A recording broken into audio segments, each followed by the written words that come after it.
Bonsoir, bonsoir chers frères et sœurs. Comme chaque soir parfois, le Seigneur me fait vivre les merveilles de sa lumière à travers le lampadaire qui est installé devant notre entrée, c'est-à-dire en face du côté du jardin. Voilà le petit point qui est dedans. Comme vous le voyez, c'est lui qui me lève. Et je suis debout. On appelle ça inspiration divine. Dieu vous invite à vivre, comme vous voyez, le mystère. La lumière est entrée dans la maison, mais ça n'illumine pas la maison. Mais vous voyez vous-même comment ça traverse le rideau. Et vous voyez vous-même comment ces rayons divins, les rayons de sa lumière divine traversent les deux côtés. Là, vous avez vu, le petit point vous montre. Les deux côtés, le Seigneur fait jaillir sa ligne droite de la route de la soie et la route des épices. Mes frères, c'est tout droit. Rien n'est impossible à Dieu et tout est possible à Dieu. Oui, je l'avais dit. Et le cardinal Doumi l'avait aussi dit. Il a dit, ma fille, rien n'est impossible. Non, tout est possible à Dieu. Et moi, j'ai dit, rien n'est impossible à Dieu. C'est confirmé. Le Sahara, on traversera le Sahara comme les autres le traversent. Oui, oui, parce que vous-même, vous savez qu'il y a le rallye. Paris-Dakar, eux, ils passent par où? Alors, la vraie route, la voilà, toute droite, que le Seigneur nous trace. Rien ne pourra plus bloquer ce chemin-là. Bientôt, nous quitterons Yunnan pour arriver à Bibia, en passant par le Tchad. Et vous verrez que on vient sortir sur le pont de Naktigal. Et vous allez vous poser la question, pourquoi ce pont avait été nommé le pont de Naktigal? Ne changez plus les lieux, laissez les noms qui ont existé avant. Ça va nous permettre de comprendre l'histoire.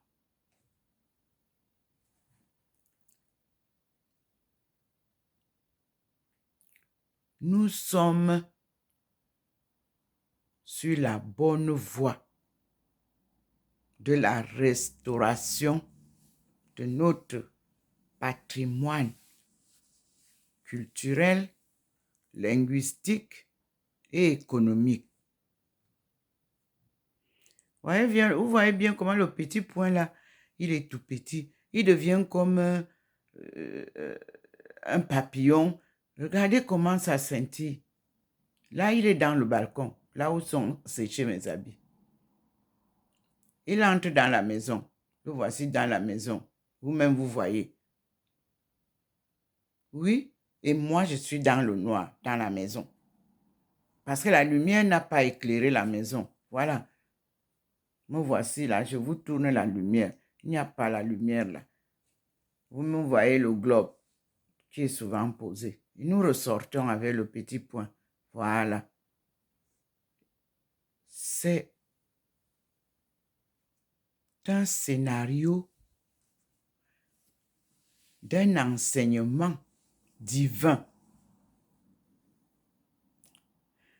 Moi, je ne comprenais pas pourquoi Dieu disait que il faut regarder cet arbre-là et le lampadaire.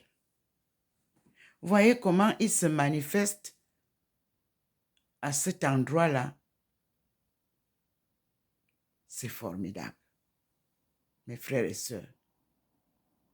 Indescriptible autrement que par l'inspiration de ce qu'il me dit de dire. Le reste, je ne peux pas détailler plus. Et vous voyez vous-même comment la lumière du petit point nous guide. Il est là, devant vous. Comme vous l'avez vu souvent à l'église de la cathédrale de Yaoundé. C'est un mystère, c'est un miracle qu'il faut applaudir.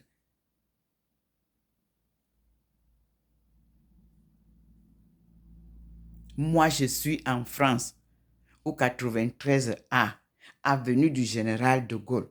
Comment comprendre que le même petit point-là se retrouve dans mon pays natal, dans la cathédrale où j'ai vécu, j'ai vécu à Yaoundé. On a souvent loué Dieu, les vraies louanges, parce que quand nous, on rentre dans la cathédrale avec nos balafons et les voix de rossignol, la messe soulève votre corps. Vous avez la chair de poule. Lorsque tout sera remis, tel que nous on louait Dieu d'antan et à notre jeunesse, pendant notre jeunesse, les gens quitteront de très loin pour venir célébrer les messes dans cette cathédrale que Dieu a choisie. Vous irez faire des nuits, des mois en Simalène à ces lieux saints où le Seigneur vous a fait vibrer le 11 et le 12 mai 1991. Parce que ici, il est présent. Et quand le petit point-ci se manifeste dans la cathédrale de Yaoundé, Dieu est présent avec vous. Dieu créateur, 3 fois saint. Dieu le Père, Dieu le Fils et le Saint-Esprit. Et ils viennent accompagner la gloire de leur mère, qui est Marie, Ève nouvelle, protectrice du Cameroun, le berceau de l'humanité, le berceau de nos aïeux. L'Afrique en miniature, c'est ça. Ce Cameroun-là, c'est le début de l'histoire du monde.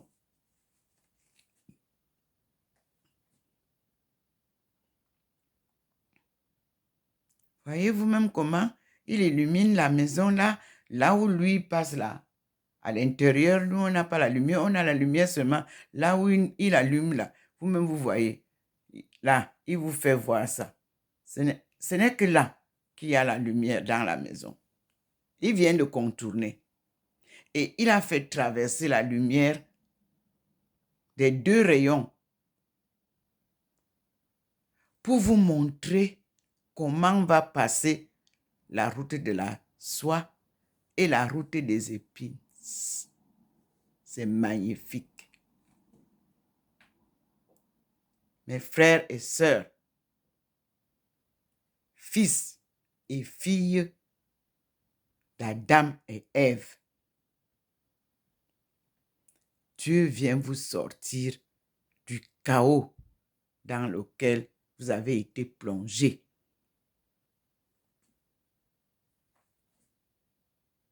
Et ce sera le salut du monde.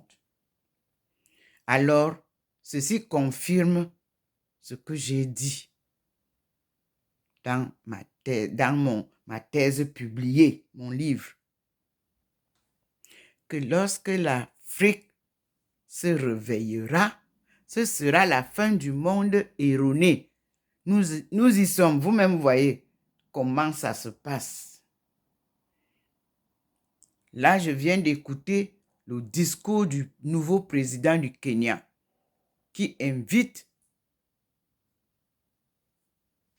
ses pairs de l'Afrique de l'Ouest, de l'Est et l'Afrique centrale de briser les frontières. Oui, ça rejoint donc, une fois de plus, lorsque cela sera fait, une des hypothèses de ma thèse où j'ai dit que l'union fait la force et que nous étions un seul peuple, pas de barrière entre nous, et que ce peuple-là, c'est le peuple de Dieu. Ce qui ne va pas au Congo, c'est la même chose qui ne va pas au Cameroun. Ce qui ne va pas au Gabon, c'est la même chose qui ne va pas en Centrafrique, ainsi de suite, en Guinée. C'est-à-dire que la zone qui a été confisquée par la colonisation vit les mêmes problèmes. Alors, parce qu'on les a divisés. Certes, nous sommes plus de 200 tribus, mais je vous dis que nous formons un seul peuple. C'est pour ça que j'ai pris l'exemple de la Chine. Plus de 200 minorités, mais unies sous le drapeau chinois. Le peuple chinois a compris qu'ils étaient divisés, ils se sont réunis et ils sont devenus une force. Le Seigneur est une lumière resplendissante. Regardez vous-même la lumière, comment elle resplendit sous ces deux arbres. Voilà le petit point qui va avec nous. Il vous montre ce que je dis. Ceci se passe devant mon balcon. De l'autre côté de l'avenue du Général de Gaulle, où j'habite. Et je me souviens que le Seigneur m'avait dit que vous transformerez un point de la terre en un lieu saint. Est-ce Saint-Louis? Seigneur, merci. Ce que je sais déjà, c'est que Bimbia est la porte qui était la porte de non-retour et qui va devenir la porte du retour des descendants de nos aïeux déportés dans les chaînes de l'esclavage. Soyez les bienvenus, mes frères et sœurs. N'ayez pas peur. C'est Dieu qui l'a promis dans l'Ancien Testament. Mais c'est lui qui organisera votre retour. Soyez pas pressés. Rien n'est impossible à Dieu. Et c'est souvent d'une manière si surprenante que vous restez tous ébahis. Merci Seigneur. Vous voyez le petit point? Il est là, il accompagne tout ce que je vous dis. Oui, il accompagne le message de délivrance. Il accompagne le message qui nous montre que le Sahara est habité, comme je vous disais, et qui vous montre que les deux routes, la route de la soie et la route des épices, formaient la route des pas de nos aïeux dans le cadre de relations Chine-Afrique. Nous avons donc maintenant trouvé le chemin que parcouraient nos aïeux parce que les deux peuples sont les deux peuples du vieux monde. Et tout ce qui est en chemin, les 6 autres pays qui traversent le Mekong font partie de ce peuple. Vous connaissez les 6 pays qui traversent le fleuve Mekong. Mon père m'avait dit, tu trouveras le fleuve de Mekwangmesame. Voyez? Il était, vous avez dit ça, non? Mais lui connaissait l'histoire, leur histoire, qui leur avait été contée par leurs parents. Et leurs parents, les ancêtres leur racontaient ça. Et vous alors aujourd'hui, vous allez raconter quoi à vos parents? Que vous êtes venus apprendre quoi ici? Et vous allez raconter quoi à leurs enfants? Que vous venez d'où? Qui êtes-vous? Comment vous allez régler leur ignorance? Il est temps. Ressaisissons-nous, frères et sœurs. J'ai bien apprécié votre rencontre, mais que ça ne reste seulement pas sur des revendications. Nous avons des devoirs de retracer notre histoire, pas erronée.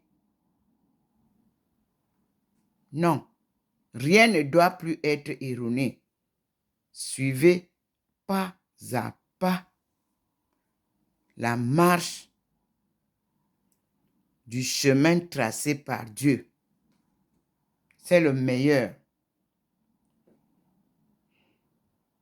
Il nous a montré ici, il a choisi des livres par la lumière, c'est le petit point-ci.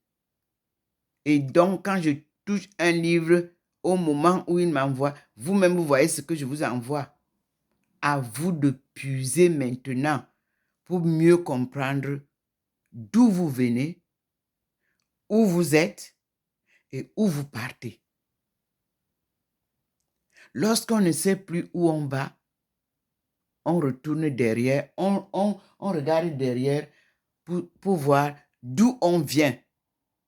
Là où vous êtes là, vous ne nous dites pas par quelle route vous passez en traversant le Sahara pour arriver ici. Non. Si on vous demande, est-ce que vous pouvez nous retracer ceux qui sont venus par bateau de fortune là, qui ont traversé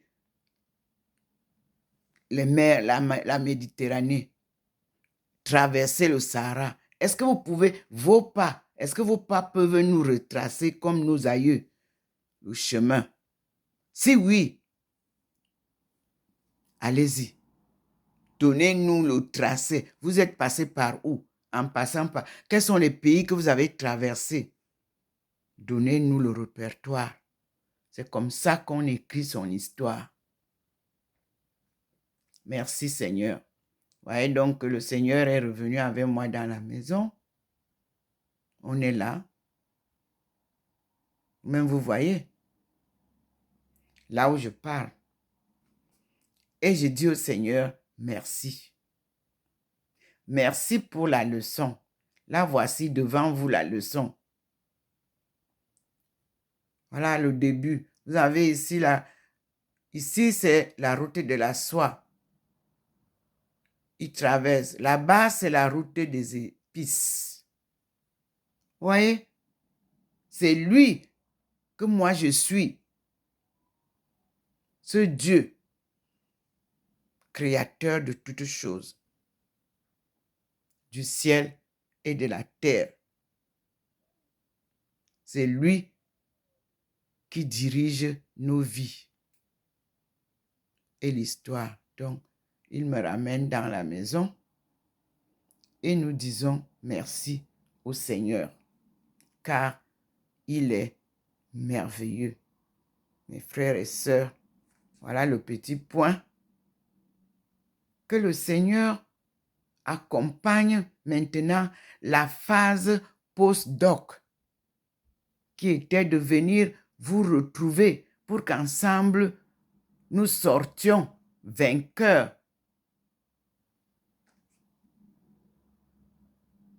Ah, le Seigneur qui est placé devant la porte. Et voilà la lampe du lampadaire. C'est de l'autre côté de la route. Moi, je suis de l'autre côté, ici.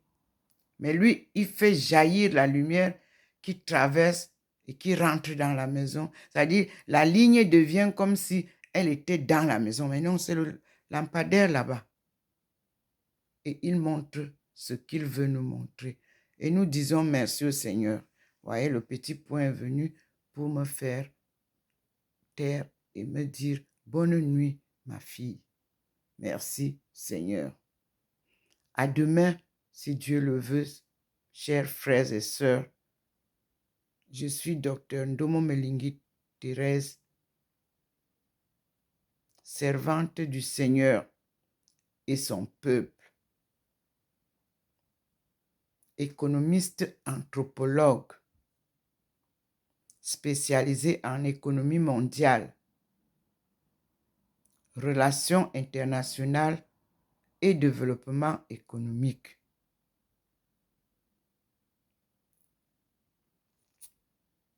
C'est une mission sacrée d'un appel divin pour la cause de l'Afrique subsaharienne.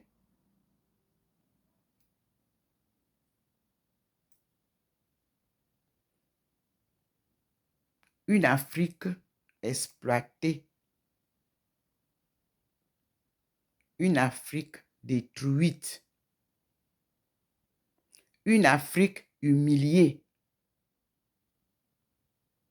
mais une Afrique des fils et des filles de Dieu créateur. C'était des nobles fils et filles de Dieu. Et nous vous disons bonne nuit, à demain. Et nous remercions le Seigneur Tout-Puissant pour tout ce qu'il nous apporte comme information. Il a choisi des livres et je suis en train de vous apporter des pans de la lecture pour vous orienter vers les découvertes de comment va s'établir la décentralisation. Merci Seigneur. Bonne nuit mes frères et sœurs.